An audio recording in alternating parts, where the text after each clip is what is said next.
আল্লাহর লাখো শুকরিয়া, তিনি রহমান, তিনি রহিম।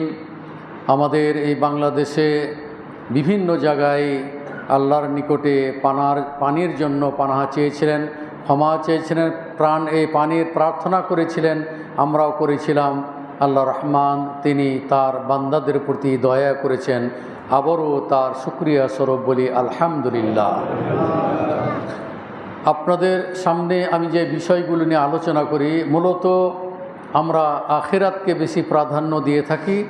আখিরাত মুখী হওয়ার জন্য আপনাদের নিকটে আমি বিভিন্ন রকমের বিষয় নিয়ে উপস্থাপন করার চেষ্টা করি এবং দুনিয়াদারি থেকে বাঁচার জন্য দুনিয়াদারিকে কম সময় দিয়ে আখিরাতের প্রতি উদ্বুদ্ধ করার জন্য মূলত আপনাদের সামনে আমি আমার বক্তব্য তুলে ধরার চেষ্টা করি।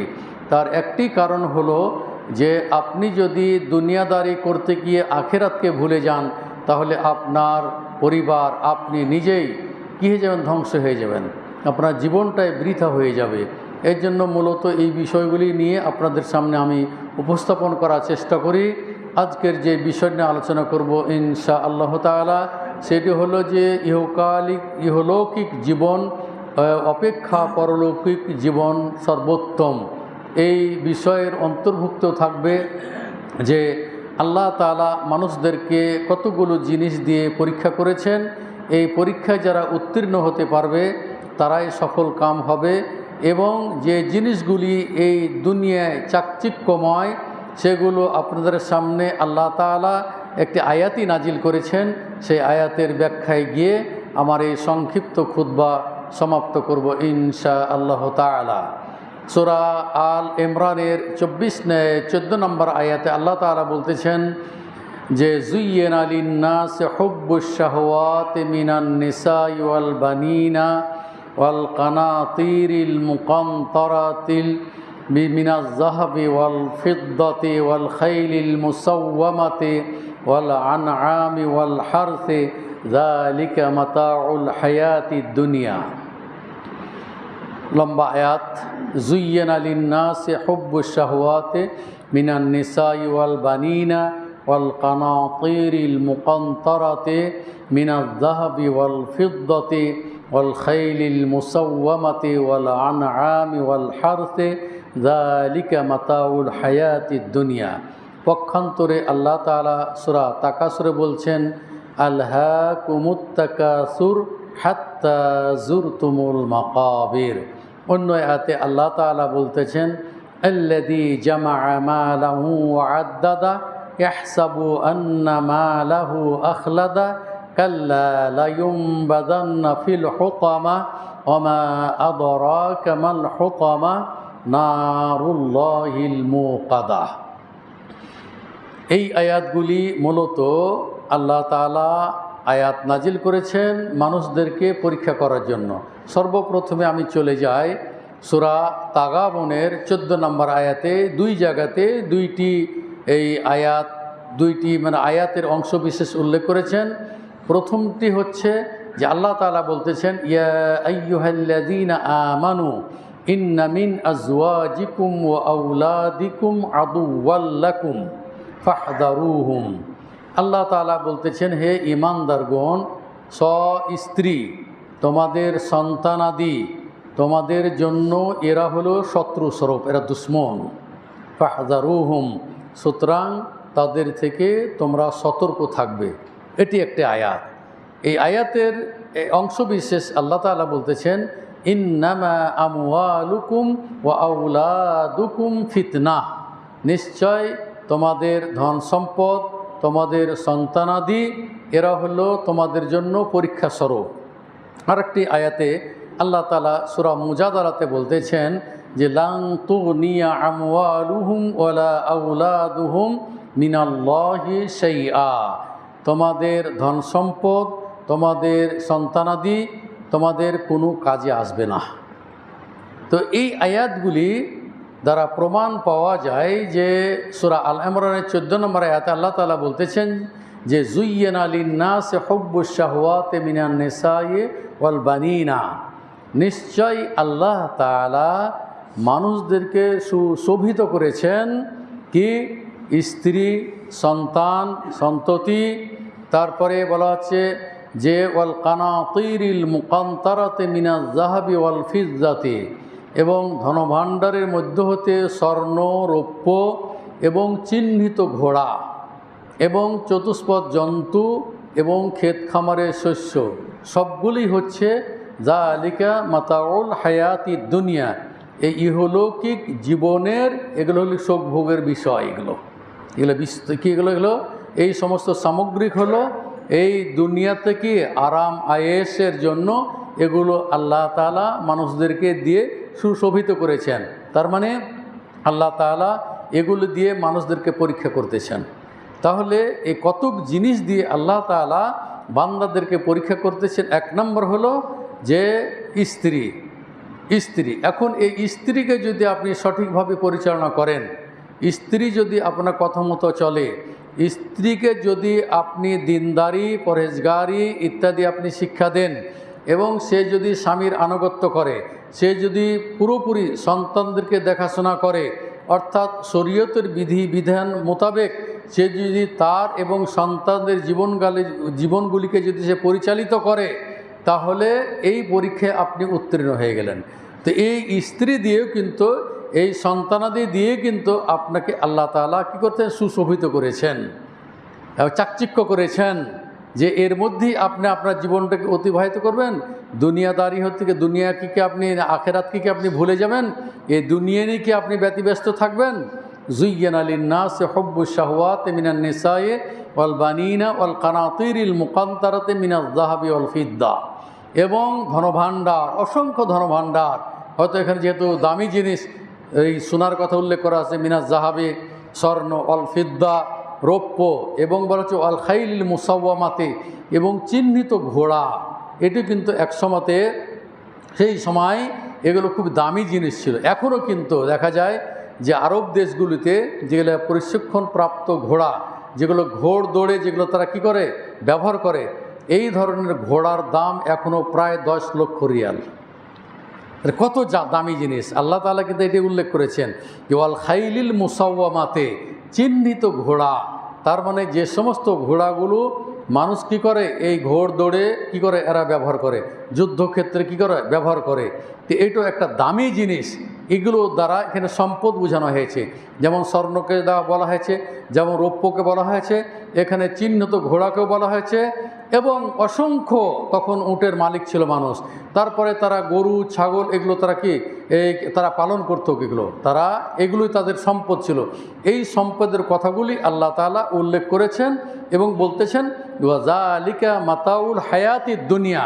আর এই জিনিসগুলি হচ্ছে এই পার্থিব যে কি বলা হয়, এই পার্থিব জীবনের এগুলো হলো সম্পদ। আর এই সম্পদ নিয়ে আপনি ওই আখেরাতকে ভুলে গিয়ে এই দুনিয়াকেই এই সব জিনিস নিয়ে আপনি ব্যতিব্যস্ত হচ্ছেন।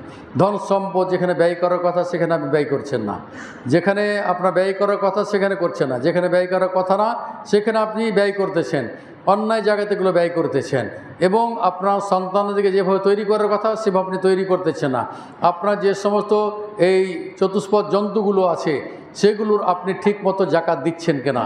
এক কথায় এই জিনিসগুলি দ্বারা আল্লাহ তাআলা মৌলিক এই জিনিসগুলি, সম্পদগুলি আল্লাহ তাআলা আপনাকে দিয়ে এই দুনিয়ার দিকে ইঙ্গিত করে বলতেছেন যে মানুষকে এগুলো দ্বারা কি করেছে, চাকচিক্য করেছে, সুশোভিত করেছে।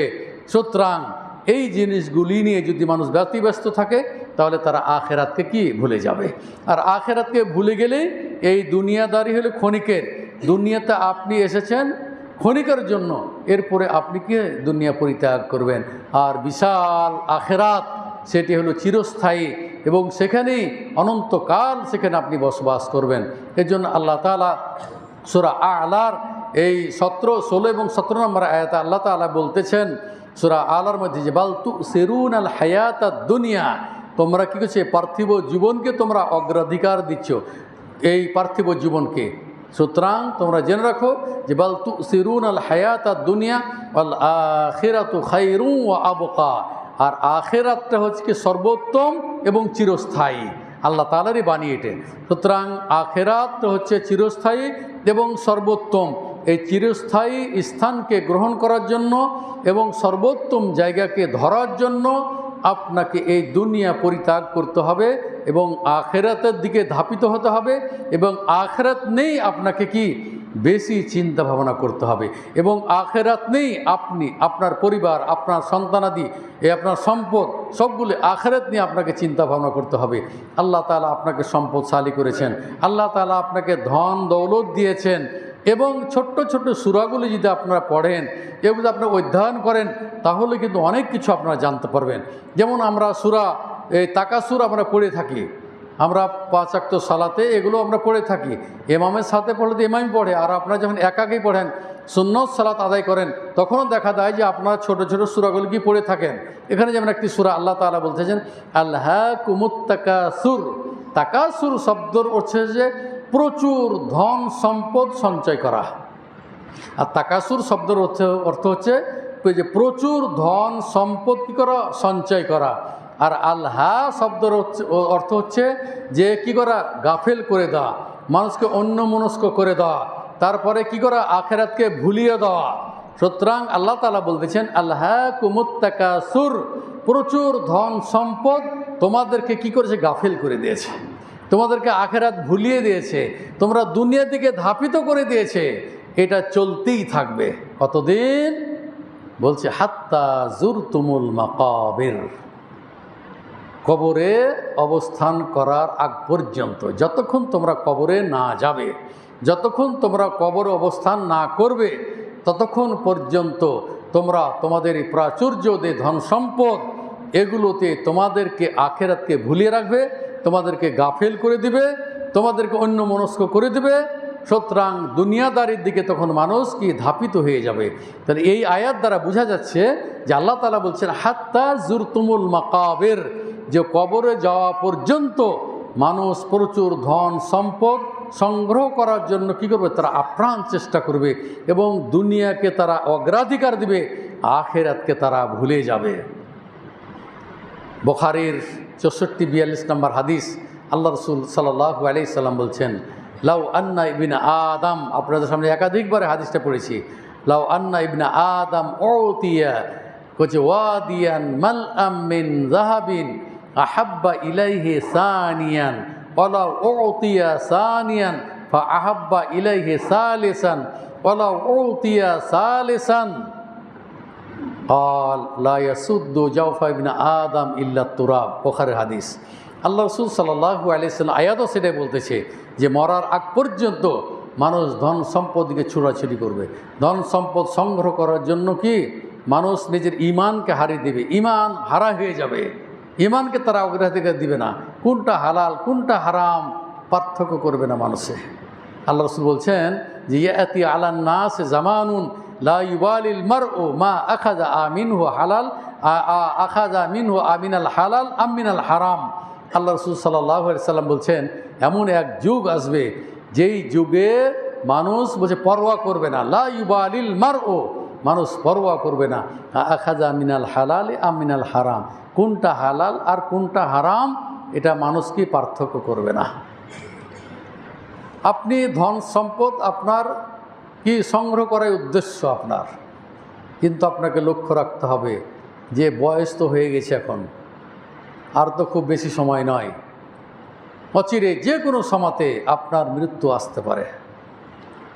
তাহলে এই দুনিয়াদারি নিয়ে আপনাকে চিন্তা ভাবনা করা দরকার, আখিরাত নিয়ে চিন্তা করা দরকার। ভালো কাজ করছেন ঠিক আছে, কিন্তু তার মধ্যেও আপনার ভিতরে ভুল ত্রুটি আছে। ভালো কাজ করছেন তার ভিতরে আপনার ভিতরে কি আপনার মধ্যে অন্যায় আছে। ভালো কাজ করছেন জেনে শুনে আপনি অন্যায় কী করছেন, সাপোর্ট করতেছেন, এবং আপনার সম্পদের মধ্যে আপনি হারাম জিনিসকে কী করছেন, ঢুকাচ্ছেন। তাহলে আপনি আখিরাতকে কিভাবে অগ্রাধিকার দিবেন? আপনার সম্পদ আল্লাহ যথেষ্ট দিয়েছে, আল্লাহ তাআলা আপনাকে সম্পদ যথেষ্ট দিয়েছে। যারাকে দেয় নাই তারা মনে করতে হয় যে আমরাই ধনী। আল্লাহ যাদেরকে সম্পদ দেয় নাই এবং যারা কি করছে আল্লাহর বিধিবিধানকে মেনে চলতেছে এবং সুখ দিকে যেইভাবে তার জীবনটা অতিবাহিত করতেছে, মনে করতে হবে সেই আসলে সম্পদশালী। বলা হচ্ছে ধনী ও ব্যক্তি নয়, লাইসাল গিনা বিকাসরাতিল আরাদ, ওয়ালাকিন্নাল গিনা গিনান নাফস, প্রচুর ধন সম্পদের মালিক হলে সে কি সম্পদশালী নয়। ওয়ালাকিন্নাল গিনা গিনান নাফস, বলে যার অন্তরটা ধনী সেই হলো প্রকৃত ধনী। এটা বুখারীর হাদিস। ওই এগুলো হাদিসের আশেপাশে 64-42 নম্বর হাদিসের আশেপাশে হাদিসগুলো আছে। তো দেখুন, তাহলে ধনী হওয়া জন্য মানুষ উদ্গ্রীব হবে। আল্লাহ বলছেন আদম সন্তানকে যখন একটি পাহাড় স্বর্ণ সম পরিমাণ যখন তাকে সম্পদ দেওয়া হবে, আহাব্বা ইলাইহি সানিয়ান, তখন দ্বিতীয়টি পাওয়ার জন্য ওইরূপ সে আগ্রহ করবে এবং সে উদ্গ্রীব হবে সেটাকে কি পাওয়ার জন্য। এরপর বলছে ওয়ালা উতিয়া সানিয়ান, যখন অরূপভাবে তাকে দ্বিতীয়টি দেওয়া হবে, আহাব্বা ইলাইহি সালিসান, তখন তৃতীয়টা পাওয়ার জন্য ওইরূপ সে উদ্গ্রীব হবে। তার মানে এইভাবে চলতেই থাকবে। একটা বাড়ি আছে, 2টি বাড়ি করার চিন্তা ভাবনা, 2টি বাড়ি আছে, 3টে বাড়ি করার চিন্তা ভাবনা করছে। একটি গাড়ি আছে, চলছে, তারপর সেটা চেয়ে আরও উন্নতমান একটা আমি গাড়ি কিনবো। এভাবে করছে, দেখছিল, সচক্ষে দেখছি, প্রতিবেশীদেরকে দেখতেছি, করতেছে। সারা বাংলাদেশে এগুলো করতেছে। গাড়ির যদি দেখেন যে বাংলাদেশ গরিব দেশ, যখন আপনি ঢাকাতে যাবেন তখন দেখবেন যে বাংলাদেশে কোনো গরিব মানুষই নাই, মানে সবাই ধনী মানুষ। এত দামি দামি গাড়ি, এত ভালো ভালো গাড়ি যে রাস্তায় চলাচল করার মতো কোনো রাস্তাই পাওয়া যায় না। তাহলে এই যখন দেখে আমাদের বাংলাদেশে, যখন বিদেশের আসে দেখে, তখন মনে করে যে বাংলাদেশের মানুষ খুবই ধনী মানুষ। এটা একবারে সত্য কথা, একেবারে সত্য কথা। আমি দেখেছি যে আমাদের বাংলাদেশের কিছু জিনিস আছে যেগুলো ভারতের চেয়েও কিন্তু অনেক উন্নত। যে লুঙ্গির কথাই বলি, যে আমরা যখন পড়তেছিলাম তখন ওই ইন্ডিয়ার কিছু লুঙ্গি ছিল, লাট্টু লুঙ্গি, ইসমাইল লুঙ্গি, এই জাতীয় লুঙ্গিগুলো ছিল। আর আমাদের বাংলাদেশের লুঙ্গিকে দেখলাম, নিয়ে যেতাম আমাদের বন্ধুদেরকে দিতাম, বলছি এত বড় বড় লুঙ্গি তোমরা কী করো? মানে যেমন বহর তেমনই লম্বা, কাপড়ের মানও ভালো, তারা পছন্দ করতো এগুলো। তো আমি যেটা বলতে চাচ্ছিলাম যে আমাদের বাংলাদেশের মানুষ চাকচিক্য এবং টাকা পয়সা হলে তারা এগুলোই কী করে গ্রহণ করার জন্য তারা চেষ্টা করে। তো সেগুলো আপনি ধনী প্রমাণ করছেন, কিন্তু আপনার প্রতিবেশী কেমন এটি আপনি লক্ষ্য করলেন না। আল্লাহ আপনাকে সম্পদ দিয়েছেন, কিন্তু প্রতিবেশী কেমন, সে খেতে পাচ্ছে না পায় নাই। সত্যিকার অর্থে যদি আপনার প্রতিবেশীর প্রতি যদি লক্ষ্য রাখেন যে সে কী আছে, অভুক্ত আছে, খেতে পায় নাই, আর আপনার খাবারের কোনো অভাব নাই, খাবার নষ্ট হয়ে যাচ্ছে, আপনি যদি খোঁজ খবর নিয়ে দেখেন যে প্রতিবেশী এরূপ, তাহলে ওই খাদ্যটা যদি দান করেন তাহলে আল্লাহ রাসূল সাল্লাল্লাহু আলাইহি সাল্লাম বলছে লোক জান্নাতে যাবে। আর যতক্ষণ পর্যন্ত এই গরিবের পাশে না দাঁড়াবেন, গরিবকে যদি আপনি সাহায্য সহায়তা না করেন, এই প্রতিবেশী যারা অভুক্ত থাকবে, যারা খেতে পাবে না, তাদেরকে যদি তারা সারা রাত যদি না খেয়ে থাকে আর আপনি পেট পুরে খেয়ে থাকলেন, আল্লাহ রাসূল সাল্লাল্লাহু আলাইহি সাল্লাম বলছেন ও প্রকৃত মুমিন নয়। লা ইউমিনু শব্দে সে লা ইউমিনু, সে ইমানদার নয়, সে ইমানদার নয়, সে ইমানদার নয়। আল্লাহ আপনাকে সম্পদ দিয়েছেন, এই সম্পদ আপনি ব্যয় করবেন। আল্লাহ রাসূল সাল্লাল্লাহু আলাইহি সাল্লাম বলছেন আল মুকসিরুন হুমুল মুকিল্লুন, বুখারী হাদিস, যে ধনীরাই কিয়ামতের দিন গরিব হয়ে যাবে। কি করে হয় এটা? আল্লাহ রাসূল বলছেন যে আল মুকসিরুন, মুকসির মানে হয় যে কাসরাত, যেখানে বললো প্রচুর ধন সম্পদের মালিক। আল মুকসিরুন, যারা কি ধন সম্পদের মালিক, অর্থাৎ ধনী যারা, অহমুল মুকিল্লুন, তারা কিয়ামতের দিন কে যাবে, গরিব হয়ে যাবে। তাহলে তারা কি করবে, কি হবে তাদের? তবে আল্লাহ রাসূল বললেন যে ইল্লা, হ্যাঁ ওই ধনী যে ব্যক্তি কী করে, ডানে আনি আমিনে ও আনি শেমালে, ডানে বামে কি করে, সে এই কাজা ওয়া কাজা, মানে এগুলো সে ব্যয় করে। তার মানে তার সম্পদ থেকে কি করে, গরিব মিসকিন ফকির প্রতিবেশীকে তারা কি প্রচুর ধন সম্পদ কি করে, সে দান করে। আর আল্লাহ রাসূল বলছে এটাই হলো তার সম্পদ। আল্লাহ রাসূল বলছেন যে এই সম্পদ, যে আল্লাহ রাসূল বলছে ধনী কিয়ামতের দিনকে যে গরিব হয়ে যাবে, নিঃস্ব হয়ে যাবে, কিন্তু ওই ধনী নয় যেই ধনী তার সম্পদকে ডানে বামে, অর্থাৎ গরিব মিসকিন ফকির জনকল্যাণমূলক কাজে তারা যদি ব্যয় করে, আল্লাহ রাসূল বলছেন সেটি হলো তার সম্পদ। আল্লাহ রাসূল বলছেন ফাইন্না মালাহু মা কাদ্দামা ওয়া মালা ওয়ারিসিহি মা আখারা। আল্লাহ রাসূল বলছেন প্রকৃত সম্পদ হলেও ওই লোকের, সে কোটিপতি, কিন্তু কোটিপতি হলো কোটিপতি নয়, কিন্তু কোটিপতি ওই লোক যে ব্যক্তি কী করলো, তার সম্পদ আগে আল্লাহর পথে কী করো, ব্যয় করলো। ফাইন্না মালাহু মা কাদ্দামা, তার সম্পদকে সে কি করে আল্লাহর পথে ব্যয় করলো। আর যেটা রেখে গেল ছেলে মেয়েদের ভবিষ্যতের জন্য, যেটা রেখে গেল, এটা নিয়ে বেশি মানুষ চিন্তা ভাবনা করে যে ছেলে মেয়েদের জন্য অনেক কিছু করে রেখেছি, অনেক কিছু করে দিয়ে গেলাম। কিন্তু এই সম্পদ যদি সঠিক মতে আপনার সন্তানদের ব্যয় করে, যদি ঠিক মতো তারা কী করে ব্যবহার করে, তাহলে আপনার এই সম্পদ কাজে লাগবে। নচেত আপনার সম্পদ দ্বারা সন্তানেরও ধ্বংস হয়ে যাবে, আপনিও ক্ষতিগ্রস্ত হবেন। সুতরাং আল্লাহ রাসূল বলছেন মা লা ওয়ারিসিহি মা আখারা, আর যে সম্পদ আপনি রেখে গেলেন সেই সম্পদ হলো আপনার ওয়ারিসের সম্পদ, আপনার সম্পদ নয়। মানুষ যখন মরে যায় তখন আপনারা জানেন যে সব কিছু বন্ধ হয়ে যায়, তিনটি জিনিস ব্যতিরিকে। একটা হলো দান, প্রবাহময় দান, সাদকায়ে জারিয়া। তারপরে হয়তো আপনি এমন একটি বই লিখে গেলেন যে বইয়ের মাধ্যমে মানুষ কী করছে, এলেম অর্জন করছে, শিক্ষা গ্রহণ করতেছে। অনেক মানুষ মারা গেছে, অনেক আলেম মারা গেছে না, তাদের লিখিত বই এখনও মানুষ পড়ে উপকৃত হচ্ছে। ও ইলমিন ইনতাফাউ বিহি, এই ধরনের বই পড়ে যারা উপকৃত হচ্ছে, এই নেকিটা যে বই লিখে গেছে, এই লিখার কারণে তার নিকটে একটা নেকি পৌঁছতে থাকবে। আর আপনার সন্তান, যদি আপনার নেক সন্তান, সেটি ছেলেও হতে পারে, মেয়েও হতে পারে। ছেলেও আপনার সন্তান, মেয়েও আপনার সন্তান, উভয়টি সন্তান। তবে মেয়েদের প্রতি বেশি আপনাকে ভালোবাসা দিতে হবে। তার কারণ হচ্ছে যে মেয়েদেরকে যদি আপনি ভালোবাসেন, মেয়েদেরকে যদি আপনি সুন্দরভাবে লালন পালন করেন, তাহলে আল্লাহ রাসূল বলছেন যে যার দুইটি কন্যা আছে এবং সেই দুইটি কন্যাকে যদি সে কী করে, ভালোভাবে সুনজরে দেখে, তাদেরকে দেখে কী করে, সে কোনো সময় তার মুখ বা চেহারা কালো হয় না, তাদের প্রতি সবসময় ভালোবাসা সে দিতেই থাকে, হাত্তা তাবলুগা, এবং কি যুবতী হওয়া পর্যন্ত, বিবাহ দেওয়া পর্যন্ত। আল্লাহ রাসূল বলছেন কুন্না সিতরাম মিনান নার, ওই কন্যাদ্বয় জাহান্নামের জন্য প্রতিবন্ধক হবে। তাহলে এই যে দেখা যায় যে একটা কন্যা হলো, তখন চেহারা পরিবর্তন হয়ে গেলো, তখন আর একটা যেন কন্যা হলো, তখন মানে ওর ভিতরে আরও আগুন জ্বলে গেল। যদি কোনো ক্রমে তৃতীয় কন্যা হয়ে যায়, তাহলে দেখা গেল যে তখন চিন্তা ভাবনা করে যে না, এই স্ত্রীকে রাখা যাবে না। এই স্ত্রীকে ওই কন্যা সন্তান দেওয়ার ক্ষমতা রাখে না কে? এক আল্লাহ। তাওয়াক্কুল করে, আল্লাহর উপর ভরসা করে মেয়েগুলোই তো আপনি ভালোবাসেন, আল্লাহ তাআলা আপনার রুজি তো বরকত দেবে, দুনিয়া এবং আখিরাতও আল্লাহর জন্য কি আপনার জন্য কল্যাণকর হবে। যারা আমার বক্তব্য শুনছেন, আপনারা জেনে রাখুন যে কন্যা এরাই বাবা মারকে তারা জাহান্নাম থেকে এরাই প্রতিবন্ধক হবে। ছেলেদের কথা কিন্তু বলা হয় না, ছেলেদের কিন্তু কথা বলা হয়নি, তারা জাহান্নামের প্রতিবন্ধক হবে, কিন্তু এই মেয়েদের কথাই বলা হয়েছে।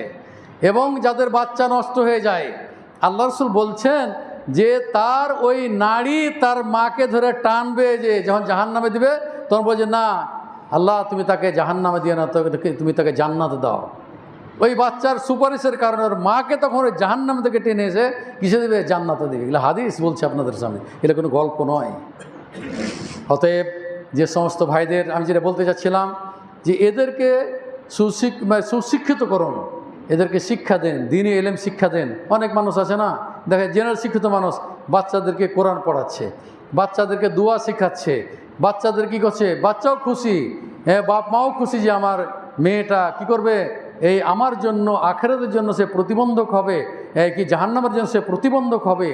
অতএব যাদের আল্লাহ তাআলা যে সন্তানই দিয়েছে সেটাকে আপনারা ভালো মনে করে সেগুলোর প্রতি লালন পালন, সুন্দরভাবে তার সাথে আচরণ, ভালো ব্যবহার করুন। আল্লাহ তাআলা আপনার মধ্যে বরকত দান করবেন।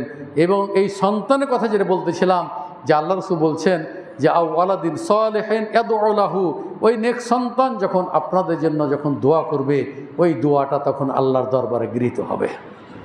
এবং ওই সন্তানই আপনার জন্য দোয়া করবে, রব্বির হামহুমা কামা রব্বায়ানি সগীরা, রব্বির হামহুমা কামা রব্বায়ানি সগীরা, রব্বির হামহুমা কামা রব্বায়ানি সগীরা। ঠিক আপনার জন্য আপনার এই সন্তান যাদেরকে আপনি লালন পালন করলেন, তারাও আপনার জন্য দোয়া করবে। এই দোয়াটাই করবে, রব্বির হামহুমা কামা রব্বায়ানি সাগীরা, রব্বির হামহুমা কামা রব্বায়ানি সাগীরা। এই দোয়া করলে এই দোয়া আল্লাহর দরবারে কী হবে? গৃহীত হবে এবং এই নেকি পেতে থাকবে। দোয়া করলে দোয়া কবুল হয়ে যেতে পারে। আর দোয়া কবুলের সর্বোত্তম একটি সময় রয়েছে। আল্লাহ রাসূল সাল্লাল্লাহু আলাইহি সাল্লাম বলছেন যে বাইনাল আযানে ওয়াল ইকামা, আজান এবং একামাতের এই মধ্যখানে আল্লাহ রাসূল বলছেন যে কেউ যদি দোয়া করে সেই দোয়াটি প্রত্যাখ্যাত হয় না, সেই দোয়াটি ফিরিয়ে দেওয়া হয় না, দোয়া কবুল হওয়ার খুবই সম্ভাবনা রয়েছে।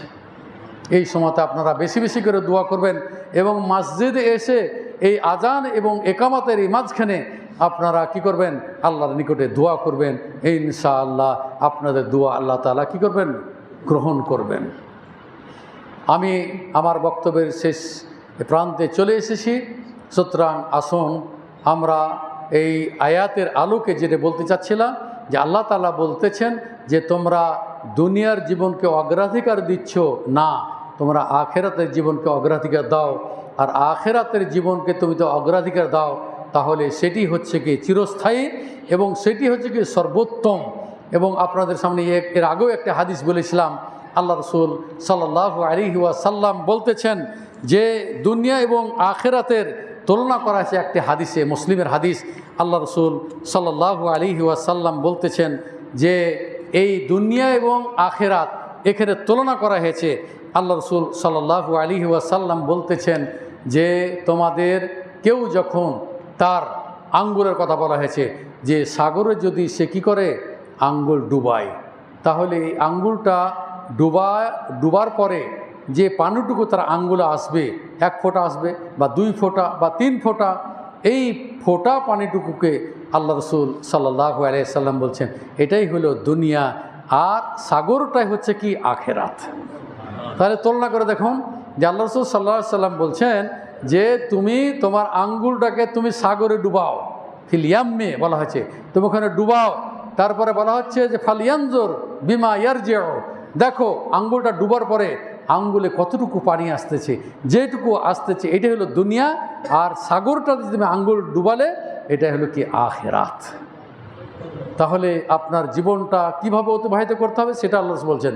আর দুনিয়া বলেছে যে দুনিয়াটা হচ্ছে মোমেনদের জন্য কি? জেলখানা। মোমেনদের জন্য কি? এটা জেলখানা। দুনিয়াটা হচ্ছে মোমেনদের জন্য জেলখানা। ও জান্নাতুল কাফের, আর জান্নাত কাফেরদের জন্য কি? এটা হলো জান্নাত। তার মানে মানুষ যা চায়, মনে যা চাইবে তাই করবে, কিন্তু মোমেন বান্দা এটি করতে পারবে না।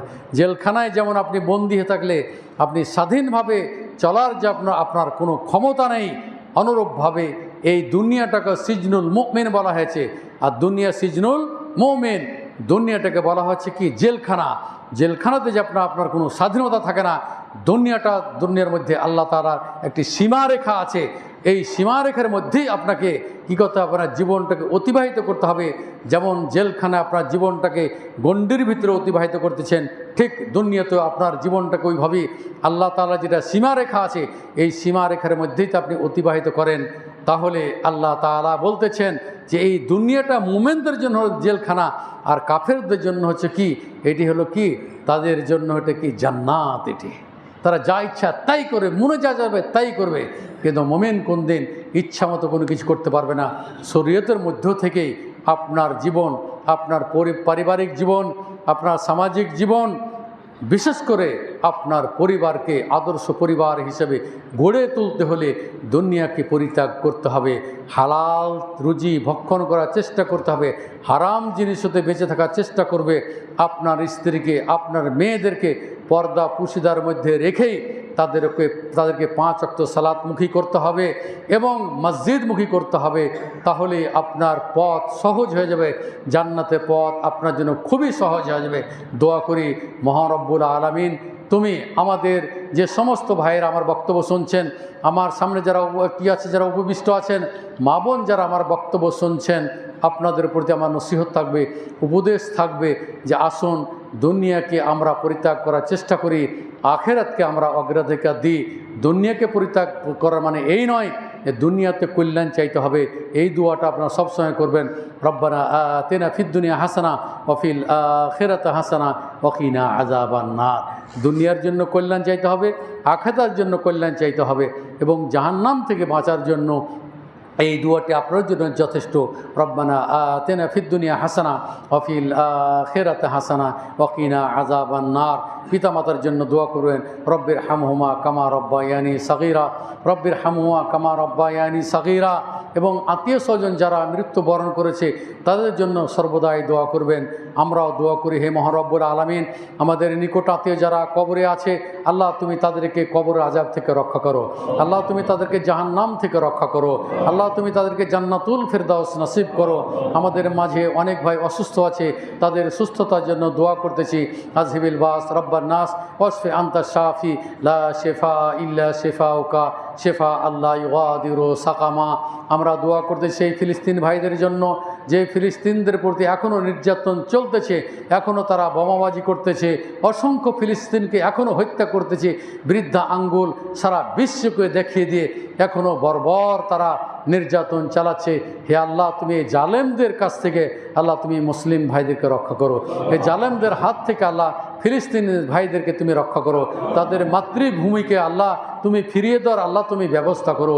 হে মহারব্বুল আলামিন, যারা মৃত্যুবরণ করেছে আল্লাহ তুমি তাদেরকে শহীদ হিসাবে আল্লাহ তুমি গ্রহণ করে নাও। হে মহারব্বুল আলামিন, আবারও তোমার নিকটে দোয়া করতেছি, আল্লাহ তুমি আবারও আমাদের মাঝে রহমতের বৃষ্টি বর্ষণ করো। আল্লাহুম্মা আগিসনা, আল্লাহুম্মা আগিসনা, আল্লাহুম্মা আগিসনা, আল্লাহুম্মা আসqi ইবাদাকা ওয়া বাহিমাতাকা আনসুর রাহমাতাকা ওয়া আহয়ি বালাদাকাল মাইয়িত। আল্লাহুম্মা আসকিনা, আল্লাহুম্মা আসকিনা, আল্লাহুম্মা আসকিনা, আল্লাহুম্মা সাইয়্যিবান নাফিআন, আল্লাহুম্মা সাইয়্যিবান নাফিআন। হে মহারব্বুল আলামিন, আমরা যদি মৃত্যুবরণ করি মুমিন হয়ে যদি মৃত্যুবরণ করতে পারে আল্লাহ তুমি আমাদেরকে সেই তৌফিক দান করো। রব্বানা আতিনা ফিদ দুনিয়া হাসানা ওয়া ফিল আখিরাতি হাসানা ওয়া কিনা আযাবান নার।